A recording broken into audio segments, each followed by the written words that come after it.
Hello and welcome to this week 6 of the live seminar series based on my first book, Friday Bridge, Raving Racism and Religion. This week we're diving into one of the subjects that I covered in that book and in a couple of my other books about bullying.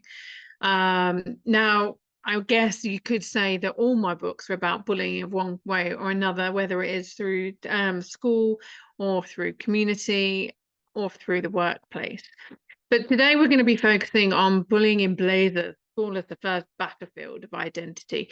Now, I know that some people don't have a very good home life, so the home might be the first battlefield of identity. I do want to acknowledge that.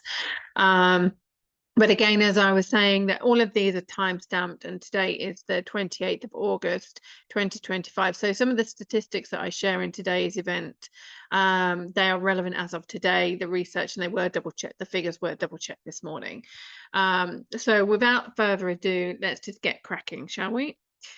Right. So one of the things as you know, I always do is I actually set the stage for what it is that we're going to be discussing, and then I'll do a context, a meaning, so that we all understand where it is that I'm coming from.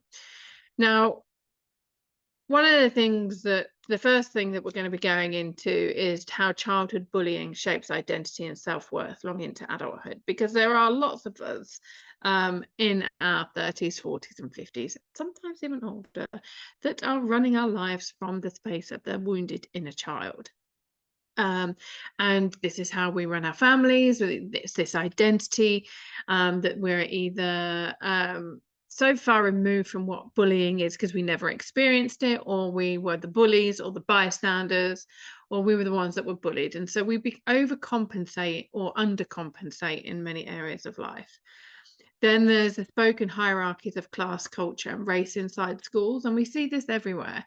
A lot of the teachers have their own bias because they're acting from a place of an unhealed inner child.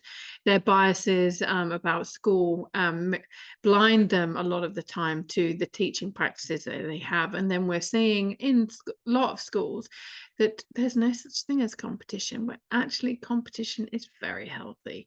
And it's this flowering of words. It's this delicate daisying that I call it, where we're just saying, you know, it's okay, it's the taking part that matters. Yeah, it might be. Taking part does matter, but you've also need to be able to compete against yourself. And that's something that I'll be going into. It's not just about competing against others. We're looking at the peer pressure that some people have to conform, and we're seeing this so much with social media and people going after vanity metrics when they're putting out their content as marketing content. Who's got the most likes, who's got the most followers, and who's making the biggest difference? How are we measuring that? And why those of us who are very smart are pitted against those of us who are not so smart, and how one is cool and one isn't. We're going to be looking at exclusion and difference, as well as what it takes to reimagine education as a place of cohesion rather than conflict. And remembering, this is something I've always said as a mother, as school governor, because just to give you some context, I've been a school governor. My children have been in both private boys' schools as well as state schools, co-ed, and I've also homeschooled them. So just to give you that little bit of perspective there, I've always said that children are already children. What we are doing is we are raising adults. We're raising individuals to be competent, confident, and successful human beings. And how we define that, I would say, would be healthy and happy, and able to provide for themselves. So if we move on, just to give the context, what is bullying? Now, many of us have been through bullying. I was bullied at school. I don't know one person who's not been bullied at school, and it's how we deal with the bullying that actually really does shape us. Also, how severe the bullying was, whether it was taken notice of or whether it was dismissed. But this can come in the form of name calling or teasing, physical harm.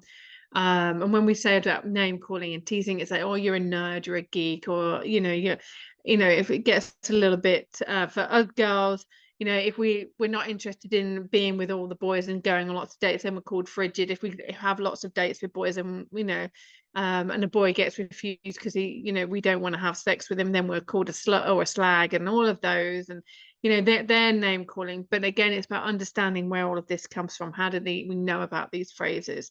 There is the physical harm. Those of us that have probably been through some kind of sexual abuse, or we grow up in a household where it's very sexualized, it might be that that physical harm might be something much deeper, and the girls are afraid of not denying a boy in school because he'll just do it anyway.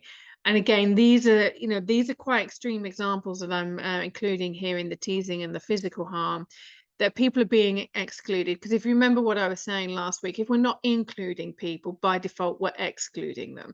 Whether that is we're not including people from different ethnicities or different nations, or whether different socioeconomic backgrounds, or different classes within the school system. You know, and again, it's about why we're not including people. Or are we intimidating people? Are we intimidating them without actually being aware that we're intimidating? And this is where the whole school system, it's about teaching us all that awareness. It's about teaching empathy in schools, but not so much empathy that we start to mollycoddle everybody and we make the stronger weaker and the weak weaker. So again, it's about touching on that at the end of it. The use of force, we know about the pushing in the corridors, or, you know, the whacking of the shins in hockey, or bringing the elbow down in netball. Not speaking here from experience, although did come in handy once, a quick elbow in the centre's ribs when I'm trying to get the ball off her. You know, was that just, you know, I wasn't a bully, but again, would somebody have taken that as bullying? And again, looking at our own behavior and questioning, you know, what did we do, or how did we behave, and how that impacted others, and how can we make amends? Is there something that, you know, we've asked somebody a question, and they found it to be, you know, hurtful? Have we triggered something within somebody within the school? So for example, you know, there was myself and a couple of other girls at school. We were quite tomboyish. We were called lesbians, but we weren't. We just, you know, we just like playing boys sports and climbing trees and wearing trousers rather than the skirts. And again, these might sound like they're trivial, but to some people they might actually be a form of protection of wearing the trousers and making themselves unattractive to boys, because they're protecting themselves because of something that might be going on at home. And also remember that bullying is something, it can be a one-off event, but it is often the repeated and the habitual behaviors that often go unnoticed by teachers because they are overburdened. A lot of teachers do their absolute best. I'd say most teachers do their best, but they're trying to navigate the political minefield that they're teaching in. They're also having to do so much more administration. They're not just there to teach. There is so much that goes on into being a teacher, because again, I forgot to mention that I have been a teacher myself. And I've taught children from as young as foundation stage 1 and 2 to the 4 and 5-year-olds. I've taught 8 and 9-year-olds, as well as the 15 and 16-year-olds, all the way up into doing guest lectures in universities. And I just wanted to touch on this at the bottom here about, you know, the bullying that we experience. It can lead to suicide, but it's often portrayed as the key source that leads people to take their own life, when in fact it's actually a layering. It's things that, you know, often bullying in schools is the straw that breaks the camel's back. It's because the child doesn't have that support network. It is because they haven't had that person that they can speak to, that they can confide in. They don't feel safe to confide in people. So again, bullying does happen at school. It happens at home, whether it's siblings or parents. It happens in the workplace. So the parents are coming home and they're expressing that onto their children, and it does happen in society, how we ignore a neighbor, or we hear our parents commenting on somebody within the neighborhood. or even in the public sphere, such as television. So now that we've given context and we've given the definition of what bullying is and some of the key issues that we're going to be following today, I'm going to move on. So one of the things that I think is really important for us to address is we often hear this phrase, treat everyone how you wish to be treated. And I completely disagree with that. I have always disagreed with this phrase because the way in which I would treat somebody is so very different based upon how I grew up. What did I experience in my home or within my family? Because remember, our home is not always our family. For some people, it could be a foster care, it could be a social care, it could be a children's home. So we don't really know how people would wish to be treated, because some of the things that we see is that if a child has grown up in an abusive household, the way in which they would like to be treated is just to not have the abuse. Whereas if you've got a child who's growing up in a very supportive home, the perspective of life is very different. So again, treating others how you would wish to be treated, we might actually be doing ourselves and the other person a disservice and actually increasing what is perceived as bullying. And also, the way I wish to be, I like direct honesty.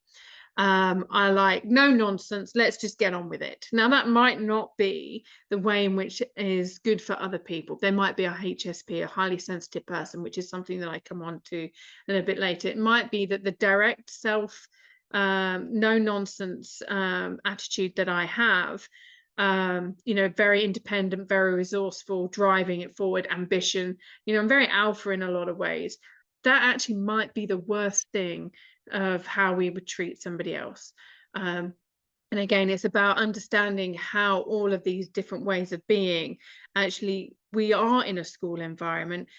We see bullying within the teaching staff. It might be that, a teacher's not doing better than other teachers and they're new to it. They've got new ideas. The students like them better. And you might see some jealousy there. So again, all of these things come into play within a school environment from the top down. When I worked as a teacher in the schools in Egypt, the bullying amongst the staff members was just awful. So I kept myself very much to myself, but then I was ignoring them. I didn't want to be part of them. My Britishness made them feel that I thought that I was better than them, and absolutely, I just didn't want to gossip. And again, you can read more about that in my second book, Wallahi, about what it was like teaching out in Egypt. And again, it's like looking at how we are navigating all of the different ways in which we like to have our life unfold. If we are somebody who has grown up in quite an abusive household, where arguments and violence is the norm, as opposed to a family who does debate. Speaking of my Arab experience, those of you who know and love Arabs as much as I do, you will know that we love our debates. I'm concluding myself in that because sometimes I feel more Arab than I am British because of the culture aspect. When I want food from home, it's often Arabic food. But again, it's like the way in which we debate, that we're very animated. We talk with our hands, and I have a friend of mine who said, if you don't talk with your hands, Dawn, are you actually talking? Because they're always moving around, and again, that might be quite intimidating for a particular family where everything is very softly spoken. Everything is very very calm, very zen. Again, we can't really go about saying treat everyone how you would wish to be treated, and what's respectful for one is not respectful for another. Recently, I went into the concierge of the location where I live, and one of the concierge owners had his feet upon the table. And I find that really quite, this is a desk where everybody is working. He's got his feet upon the table with his shoes on. Some people eat their lunch from that. And again, for me, that was disrespectful, not just because of my travels around the world, understanding that, feet on the table You know, shoes on the table. It's just not something you do. You don't even have shoes on in the house. So again, what is respectful in one culture is not respectful in another. You know, a gentleman holding the door open for a lady, or helping with the shopping. And you know, we've got a lot of feminists these days. You can't do that. I don't want you to do that. I can do that by myself. Again, it might be a very cultural thing. When I lived in Latin America, you know, the gentlemen were always there ready to help me, very protective, very fatherly. But here in Britain, that's not always the case. Men are fearful of doing that. So again, looking at what the cultural lens is for each individual students and the teachers within our workplace, as well as in our offices, those of us who are not working within the education sector. And again, looking at whether we're stealing the future of others. So for example, when you there's something that I learned about the Chinese culture, how parents never eat food from their child's plate because that's seen as stealing their future from them. And as well, when you've got children messing about in the classroom, those children are actually stealing the education of the other students. Now, that might not be a very common understanding, but if your children in your class, if the children in your class or your own children are messing about in class, or they are distracting other people in one way or another, whether they are throwing bits of paper, or whether they're name calling, or whether they're doing things untoward in the corridors or in the playground, this is distracting. We also know that you can't educate a hungry child, because the child is focused more on the fact that they're hungry, or they're afraid to go home, or they're afraid to go out into the playground, or they're afraid of a certain teacher. So they're not going to be focusing on learning. So again, looking at how we're stealing the future of others by our own behavior and through the different cultural aspects. And how culturally aware are the teachers? How if you're working within an international school, you know, and I don't just mean, you know, students that are from very wealthy in families where they're paying to go to a private international school. I'm talking about an area of a particular nation where you've got lots of people from different countries, different cultures, different ethnicities, different religious areas. How culturally aware are the teachers? Is it just a textbook awareness that people have, or is it how they're just reading or listening to what they hear on the news, or they've had a PDF resource handed to them by the DEI or the DSL, or the lead safeguarding officer, and you know, you need to read this, you need to do this, it's a CPD certification, therefore you've done it, you've read it, you've ticked it, you understand it. No, you don't, unless you've lived it, unless you've actually paid attention and asked a lot of questions. How culturally aware are the teachers? Have they been to the countries? Have they immersed themselves in the learning? Have they had parents come to the school and actually given an awareness evening? You know, these are some of the things that we can be doing within our schools. We can be inviting the parents into the schools to actually help bridge those different communities and different ideas, and the different cultural practices, getting people together, you know, having those food festivals, having those just having people come together to discuss, rather than we're the school, we know best, because lots of the time the schools don't know best. They're going off a government narrative a lot of the time. Again, when looking at the like I was saying, you know, difference in international education, we have this phrase called Harvard parenting. I don't know how many people have come across it, but it tends to be the ones that are looking more at results. Have you passed your exams? Have you done this class? Are you doing extracurricular? Are you on this team? Are you on that team? Have you achieved prefect? Have you achieved head girl? Are you head of year? All of these things that a child is striving for in order to please the parents, in order to get the grades, because they're seen as less than if they don't. And that's coming from their own parents. So imagine if this is a child and they're doing everything they can to impress their parents, but it's not actually safe for them in the school to be really going after and achieving those results. It's actually really quite dangerous for the children to be trying to achieve those results, because you've got some kids that are not necessarily smart, that are actually coming from a different kind of environment, which then actually makes the child a target. And understanding that sometimes our children don't want to work with other kids. Now, I remember from my own personal experience, there was a child that refused to work with a group of children. And it was like, well, why is that? Let's understand why the child doesn't want to work with those other children. And it came down to that these children were constantly messing about. They weren't interested in learning. They weren't interested in getting the grades or fulfilling the brief and getting the marks for that class or that project.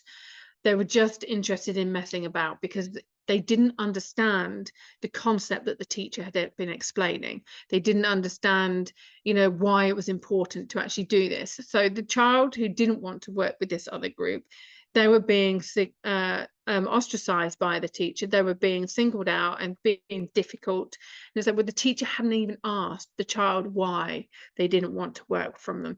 Now, what we have here is a teacher that's saying, well, you have to work with everybody. You have to work with people you don't like. And I disagree. We should not have to work with people we do not like. And if, as adults, we can change jobs, we can change neighborhoods, we can make those changes. Children don't always have that. So it's always best for the teacher. I mean, I might be saying, this is how we're teaching you all to suck eggs. But again, looking at the research I've done on human trafficking, on child sexual exploitation and the criminal activities, and the county lines research that I'm doing, as well as teaching internationally and teaching across lots of different cultures in different languages, what we're seeing is a global thing, and looking at some of these issues where teachers just want to get the topic taught. They have the targets that they need to do. And if the children are not playing along with that, then sometimes it's the child that is being bullied that doesn't want to work with these children. It might be that this group of children that the teacher is making this one particular child work with, this group are bullying this child, but the teacher is unaware of it because of everything else that they're dealing with. And we also to bring up the point that there are many children who are silently suffering by going to school. One, they might be a carer of their family. There might have been a grief in the family. There might have been, there might have been, an illness that's occurred, and this child is silently trying to hold it all together. The situation at home, their studies, and figuring out who they are and processing everything that's going on within them. And you have these children that are bullying them, and then all of a sudden this quiet, unassuming, well-behaved child reacts and lashes out. And then the next thing we know, the school is bringing this individual child into the school and expelling them or suspending them, without doing any real investigation into what happened. And we have a lot of the time there's a cause and effect that's not being taken into consideration here. What is causing all of these? Now, we know that with bullies that there is an aspect of the fact that they need to take control. They need to feel that they're in charge of something because they have a lack of control in their own lives. And it might be that they are being abused at home. It might be that there are no parents at home really that are interested in what's going on. And this doesn't just mean like, severe cases of neglect. It could be that the parents get home from school, get home from work, they've done the tick list, they've taken the kids to like their after school clubs, they've come home, they've made dinner, and now they're on their phone. We are seeing such a huge increase with the different kinds of neglect that are happening. And we're seeing that parents are just exhausted from work and from parenting. And some of them are choosing to not parent, not consciously, but unconsciously. I was just doing a course recently, and there are children as young as 5 and 7 that are using TikTok and WhatsApp. These kids have got phones. And what we're also seeing is that 4.9% of 10 to 15-year-olds are experiencing bullying, and this is from 2023. And 19.1% of those is from online bullying. Now, these children that are being given phones from as young as 3 and 5 years, I really kind of understand what's going on. Why do these kids have place? They don't need to communicate with anyone. Their parents should be there. Who do they need to phone? Who do they need to, these phones are raising children. And this is one of the reasons why we're seeing such an increase of online bullying. We're also seeing an increase in sexual online. So these young children that really don't even understand, what puberty is, they're much younger than puberty. They're being given these phones, and it's the phones that are raising. The parents can't be dealing with it because they're tired. They've done, they've got them home from school. They've bathed them. I mean, I'm generalizing here for the sake of this, session. But when we're seeing that 76.7% of children aged 10 to 15 have got ongoing sexual exploitation, bullying in 2023, we actually have to ask ourselves, why is this happening? What are we doing? What are we not seeing? What action are we not taking? Now, we're seeing a lot of people not allowed to challenge the schools. We're seeing parents that are not allowed to challenge the schools. A lot of parents are having their rights taken away from them by the school and by the state. And the school and the state are not a replacement for parenting, and neither are mobile phones or devices. And I've always said that if you're not willing to parent your children, then you should not be having children. If you're not willing to do the hard stuff and you're not willing to,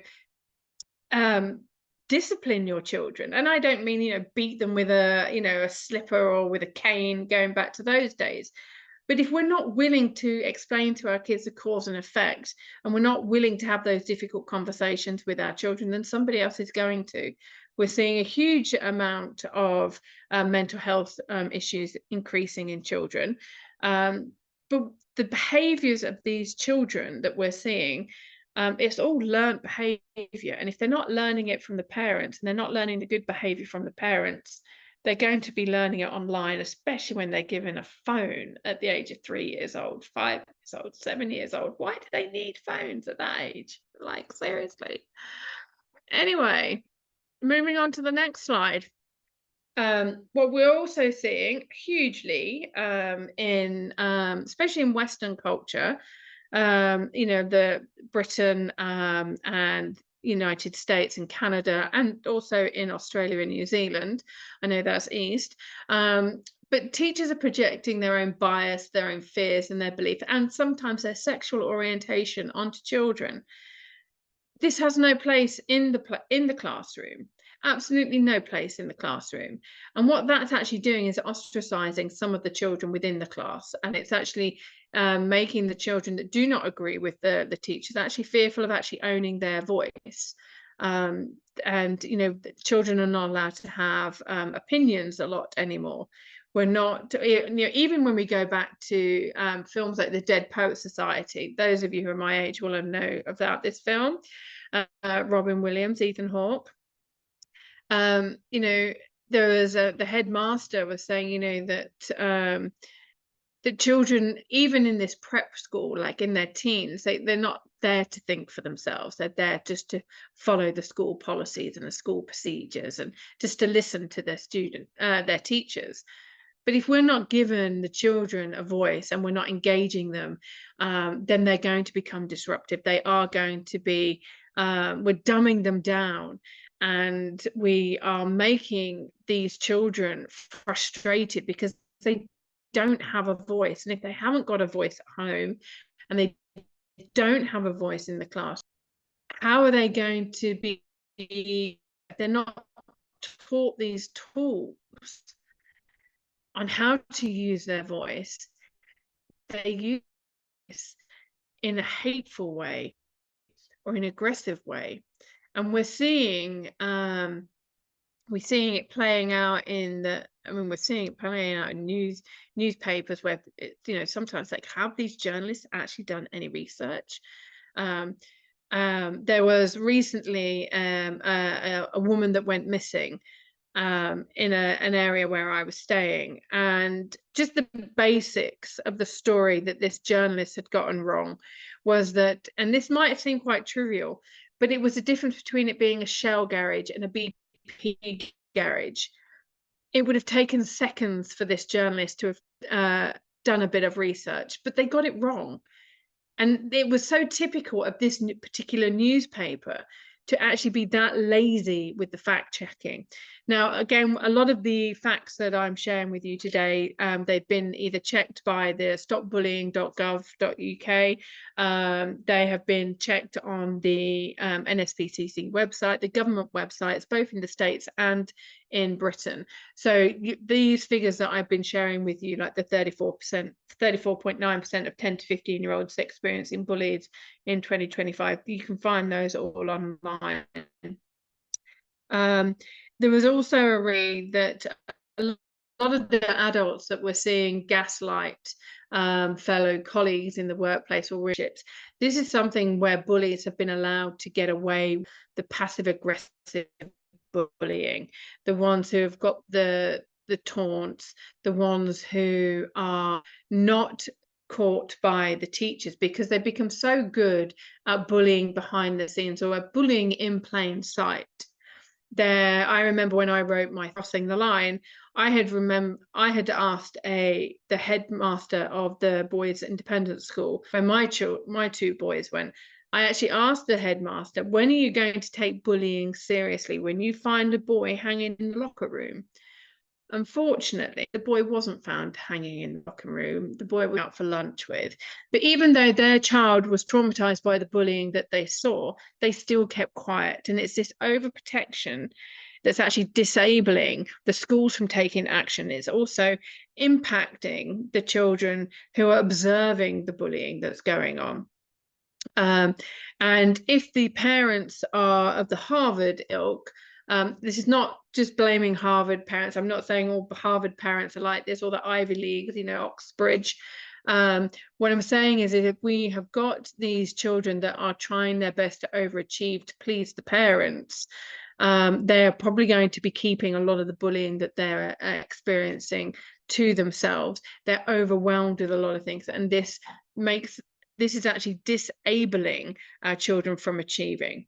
I said at the top of this that competition is healthy because competition prepares you for life. We are competing for jobs, we are competing for clients, we are competing in the property market to get the home that we're looking for. We're competing against ourselves to become a better version of ourselves each and every day. Now, our best tomorrow may not be as good as today because we might be sick tomorrow, but that level of competition and learning how to have healthy competition. But what we're seeing, especially here in Britain, is that competition has just been, no, you're not allowed competition. It's not a race. No, absolutely it's a race. Because I tell you now, if there are 8 of us lined up at that starting line and we've got 100 meters to run, I'm going to be in a race. I want to win that race. But in schools a lot now, and when my children were at school, competition is not good. It's not a race. Absolutely, it's a race. Absolutely. Why do we have the Olympics? Because we want the gold medal, right? We want to get as many gold medals as possible for our country. We want to be the competition and teaching our kids to celebrate those who win rather than going, oh, well, competition's not healthy.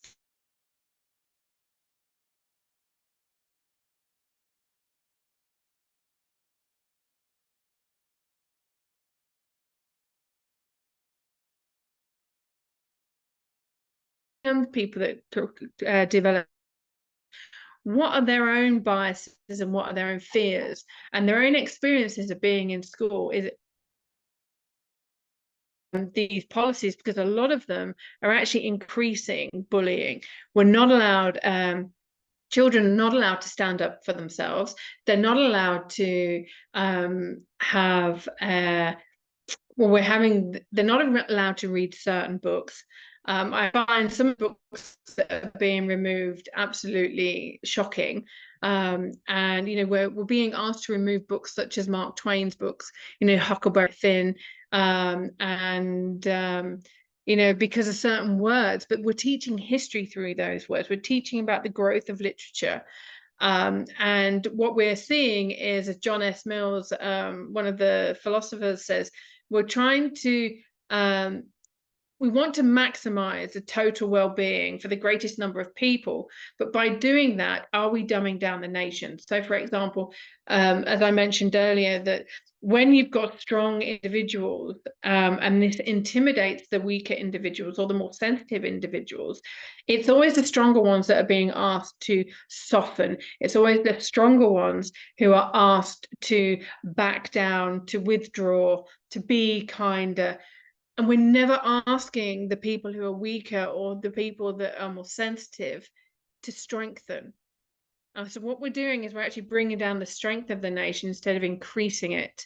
And that needs to really be addressed. We need to be able to help the people that are suffering from HSP, or the highly sensitive personality, to help them be able to deal with the world, because the world is not going to bow down and placate them for the rest of their life. It doesn't matter how many policies we put in place, how many laws are put in place. When you are choosing to protect people who are weaker because we refuse to help them become stronger, we're actually making it worse for everybody. Those of us who are of my age, again, 47, nearly 48, we had something, gosh, going back 20 years, the Darwin Awards, survival of the fittest. And what we're seeing is, where's that gone? Where is the survival of the fittest? Why evolve as human beings and have been doing since the dawn of man, you could say, that we need to be strong, we need to be resilient. Because if we're not prepared for life in the workplace or in communities. We're not prepared for heartbreaking relationships, or we're not prepared for abusive communities or abusive politics. Again, preparing our kids to stand up and for themselves, to have their voices heard, but have their voices heard in a constructive way, rather than, oh, actually, I don't agree with that. We can't discuss that. You can go into detention. No, we need to hear these ideas, because if we're choosing one child over another, that's inequality. And we all go on about DEI or EDI, regardless of which way you put it around. But we need to make sure that we're all strong, not just everybody becoming extra sensitive. I've mentioned as well about the kids that have pressure at home to be smart to achieve high results. Those of us who are naturally curious, one of the reasons I was bullied at school was because I was smart and I would have all these questions and I'd be connecting all of these dots and go, wow, well, if that's possible and if that happens, what's it? And I found that it wasn't safe for me to be smart. It wasn't safe for me to be smart at home. It wasn't safe for me to be smart at school. And I used to hide in the libraries. No surprises there that, I've become a lover of books, but it helped me find all the answers I was looking for. It helped me become a great writer. It helped me become a great researcher. And one of the things that we do need to get the balance for with our kids is helping them to be street smart as well as book smart. But because when we have both of those, then they can become socially smart. And we need to learn how to be a chameleon. We need to know how we can stay true to all of who we are, whilst navigating the cultures and the different politics as we travel the world, because the world is getting smaller. People are traveling a lot more. And we are working with people on an international scale now. Was the moment our website goes online, or the moment that we have a social media profile, the moment that we publish a book, all of it makes us international. And if we're not prepared to keep strong in who we are and stay grounded in who we are and know who we are, because a lot of kids don't know who they are. And a lot of kids say, we're putting so much pressure on them. You need to choose what you want to do for the rest of your life at the age of 14. Most 40-year-olds don't know what they want to do. Most 50-year-olds have no idea what they want to do when they grow up. You know, and making sure that our kids have that space to explore, rather than go, well, you know, you can't do that. Your dad's a doctor, your dad's a lawyer, a finance, or, you know, there's been dentists in the family for all of these, or, you know, my mum's still waiting for me to get a proper job. I've been giving other people proper jobs for nearly 30 years. But because I'm a writer, I don't have a proper job. So again, we've got to make sure that our own, what we perceive to be proper jobs, or acceptable ideas or acceptable viewpoints, are acknowledged.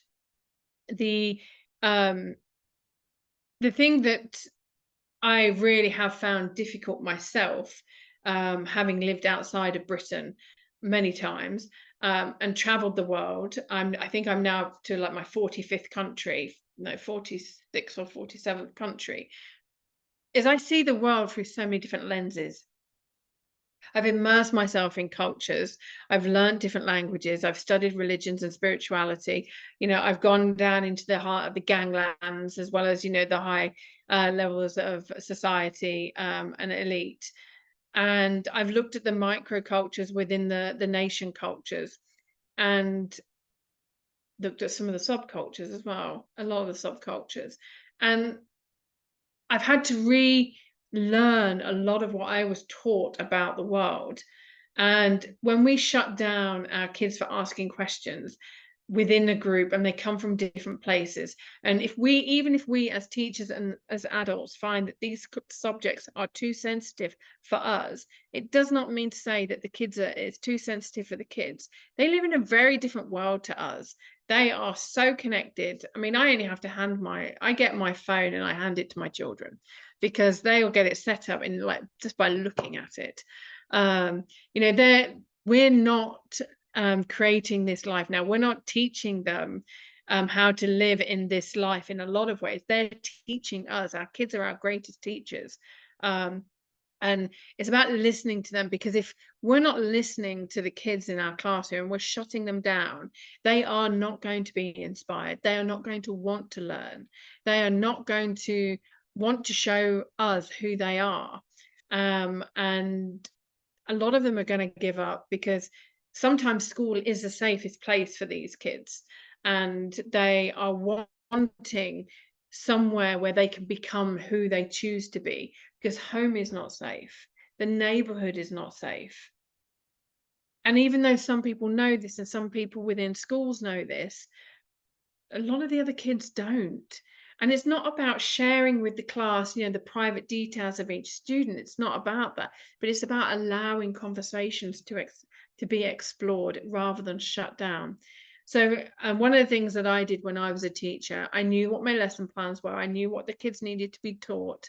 And I would say to the kids, right, these are the lesson plans. This is what we've got to learn this term. This is what we've got to learn this month. These are the activities I've come up with. These are the books that we need to read. How are we going to do that together? I would allow the children to have an input into how they were going to learn, and we would come up with activities together. I would listen to them. And one of the reasons why all my students love me so much, it was because of that reason. I listened to them. No conversation was ever shut down, because if children are smart enough to be asking the question, or curious enough to be asking the question, then they are adult enough to be given an answer that we deliver at their level. And if they keep asking those questions, we can keep delivering it. And if we don't know the answers, we can always say, let's find out together. You know, these probably are quite, you know, I know that these are quite normal in some schools, but not in all of them. And we do tend to find that some schools, the management of the school overtakes the leadership of the school. They want to make sure that it's like damage limitation. They want the head teacher of the school is not leading, they're managing, they are making sure that targets are hit and that this is done and that is done. And it is quite telling which schools are doing well and which schools are not. Which schools are getting seen as an excellent school and which school is are not, because when we're listening to our kids um, in the classroom and at home, they will tell us what they're communicating with us all the time. Even in some of the ways that we're not listening and we're not hearing them. We might be able to hear the words, but we're not hearing the message because the teachers are so overburdened with government narratives or with social policies. Teachers are there to teach a subject, and they're there to teach the kids how to explore that subject, how to be curious, how to learn. But also, we're there to facilitate the way in which kids want to learn. And when we allow children to teach us how they want to learn, we see incredible results. Look at how leadership is in different countries, different cultures, and the subcultures of a particular country. Let's look at how these, who is it that the kids are looking to for leadership? Is it somebody within the class that we would just go, we don't want that person leading our classroom? But the kids are listening. If we look at Simon Bolivar, those of you know about Latin American history, one of the reasons why people listened to him and to Napoleon was because he spoke to the people. They spoke to the heart of the people.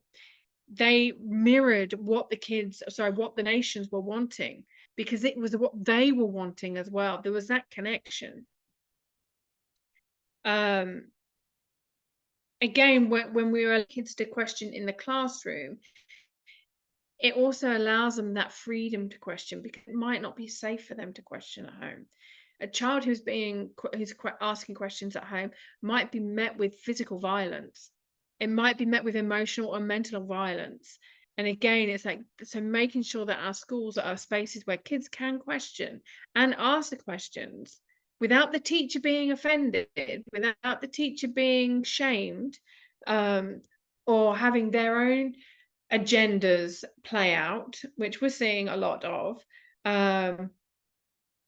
We've got to allow the kids to question, but obviously to do it in a respectful way. And again, if kids not learning it at home, then the school can be that place, should be that place. But again, it's about, if we're not teaching it to the kids now, they become the parents that don't listen to their kids, or they become the parents that give away their power to a device that then allows our children to be bullied online. Honestly, I've done 28 assignments in the last couple of weeks about schooling and education. Some of the things I've learned over the last couple of weeks in preparation for this, and for doing a lot more work within education. I often feel that I'm so glad that I did not have a phone or social media when we were kids. Yes, because the thing is like, our kids are so much more connected and so much more aware of what's going on in the world. I was reading some of these reports and some of these statistics and what children are subjected to. And I'm like, even though I know it, even though I knew trafficking happened, I knew about gun crime, I knew about drugs, and I knew about gangs. You can't not know about gangs with some of the books I've written. I was shocked that it was so prevalent in our schools. But I was also looking at some of the Keeping Children Safe in Education Acts and some of the clauses, and doing a lot of research into the laws that are there to protect our children. And I was like, how is it possible that some of the narratives that we're seeing in schools at the moment are allowed to propagate when they actually go against the Keeping Children Safe in Education Act? There's just so much that I could go into, the amount of research I've done leading up to this, because education and schooling is something that we're we've all gone through, whether that's homeschooling or within academia, whether it's private or whether it's state schools, um, whether we love school or whether we don't. Um, my heart has broken on quite a lot of the things that I have learned, and that I'm really glad my children are no longer in a school environment. Um, and that's a shame because even though I got bullied at school, I really did love school. I found it a place where my curiosity was nurtured. I found that even if I wanted a book, or I made a list of books that were referenced in other books and got the library to get them for me, or I'd go to the town library. And I was a book smart. I was a nerd. I am still a bit of a nerd, geek, whichever word you want to. I'm very, very curious about the world. That's why I've been and visited so many countries around the world. And although some people think that, the 46 countries that I've been to, 46, 47, is a lot, I'm not even halfway around the world yet. And I know that a lot of the things that I say will confront a lot of people, but they're only looking at it from the point of view of a monocultural viewpoint. As I mentioned last week in the DEI, how can we have these people developing diversity, equity, inclusion policies if they've never lived outside of their own nation country, if they don't speak another language, if they haven't actually submersed themselves within the different arenas that these kids are playing in? And it baffles me that we have, like, even some of the bias within some of the there were leading questions, and there was bias in some of the statements. And when I did the gods, drugs and techno, that could cause me a lot of harm for wanting to go into schools. This could do me a lot of harm, but I still have to speak out. I still have to share. And I was encouraged to share at school. And we are seeing so many adults that are creating policy and law, and whether that's in the workplace or whether it's in schools, that really have no real life experience. They've read textbooks, they've been promoted from a position where their monocultural view of the world, their lack of experience and understanding of other cultures and other cultural practices and why those things are in place, their ignorance shows through. And I was sat there, I was quite baffled by a lot of what I was reading. And I speak to my own children, I speak to my friends' kids, and I always listen. And I think this is what we need to really make sure, that when we're listening and we're responding to our kids, we do it not so that we think it's a safe space, but so that they are creating their own safe space. Because what is a safe space for me is not a safe space for somebody else. It really isn't. And it's about understanding what that safe space is. I remember when I was in Canada a couple of years ago, whilst I was researching the human trafficking routes throughout Canada and the lack of infrastructure and how that has gone to create exclusion, fear, poverty, to keep people under control and to allow the trafficking to happen. There was a women's retreat that I went on, and it was all about creating these community rules. And I felt suffocated to such a point that I said, I think I need to leave. I was supposed to be there for a week and a half, but 10 days. But by the end of it, I was like, oh my God, I feel it was so suffocating. And it's like, we're grown ass women. We shouldn't need all of these rules and this oppression when we're coming for a retreat. And it was fascinating because when I said, I think I need to leave, because this is really quite suffocating for me, I was then told a couple of days later that I had upset people by that, But what I have found were that a lot of the other women were like, "Oh my God, I'm so glad you said that," because I sat there thinking, if this is what it's going to be like, I'm also leaving. And this is the thing, we have individuals coming up to us and they don't feel that they've had a voice. Why do they not feel as adults, as grown-ass women, that they had a voice to stand up and speak up in that moment? Because they've had their voices oppressed and silenced at home and in school and possibly in the workplace and possibly in their adult relationships. And that's why our kids are our greatest teachers. They are telling us exactly how they feel about us, about our ideas, about being in the classroom, about what we teach them. Allow them to have a voice and listen with all of our senses. And because if we don't, we end up with women not able to voice themselves in an all women space where we are being told that how to behave like we're little 4-year-olds. But also we end up with adults that are running companies and organizations and government agencies that are acting from a place of their wounded child.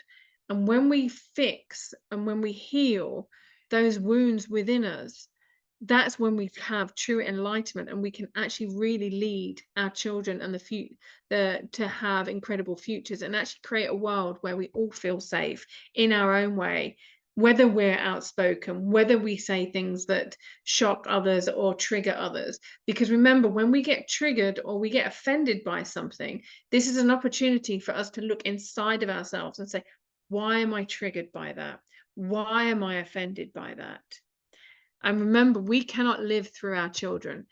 Our children are here to live their life, and to explore and express who they are and why they're here. It's not for us as parents or teachers to stifle our children and to make them live a life that we wished we had lived. Their life is their life. We're here, we're custodians, we're guardians, but we're not the people. Our children do not belong to us. They belong to themselves. And we really do need to stop thinking that children belong to us. They are their own. And remember I go on to this next, I believe it's next week when I discuss generational wounds.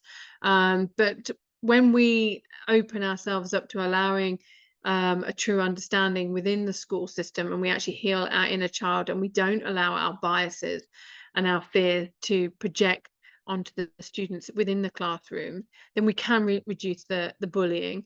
When we actually hear what our students are teaching us, and why children react the way they do. That quiet child that gets expelled because he fights back for defending himself and his family, or the child who doesn't want to work with a certain group of people. Understand, ask smarter questions, do the deep work, find out what the cause was for the effect that happened. And remember that the trauma that we're seeing expressed within our classrooms, we have the power to help solve it. And if we can teach the children to say, this is not mine, return it to sender. This trauma is not mine. This situation is not mine, return it to sender. The easier it's going to be. It won't be easy, but it will be worth it. And as always, look deep within. Your soul always knows the answer. So choose wisely, choose joy, and choose yourself. Thank you for joining. And if those of you who like what I have to say, and you do want to have more power in your voice, then do remember to book a narrative coaching session with me. There aren't any more until the 12th of September. And then on the 12th of September, we have some half-an-hour slots there. Again, on the 15th, we've got a couple there. We've got a few there. We've got a couple on the 17th. So if you do want to have a narrative coaching session with me so you can harness the power of your voice or become a better teacher or a better leader, then do book a session with me. And if you'd like to know more about this series and where the inspiration came from, this is Friday Bridge. It is book 1 in the Relentless Rebel Duology. It is the Raving Racism Religion, how becoming a Muslim, becoming everyone's business. The first ever book that I wrote. And it's still as relevant today as it was back then. I think that's getting on for about 10-15 years ago. So thank you very much for joining me. You can catch up on the replay either here, if you're watching it on YouTube, or you're listening to it on one of your podcast channels. Thank you very much. If you've got any questions, or if there's any ideas for future events that you'd like me to run, then do let me know. Thank you so very much for joining me today. You take care. Ciao, ciao. Bye-bye.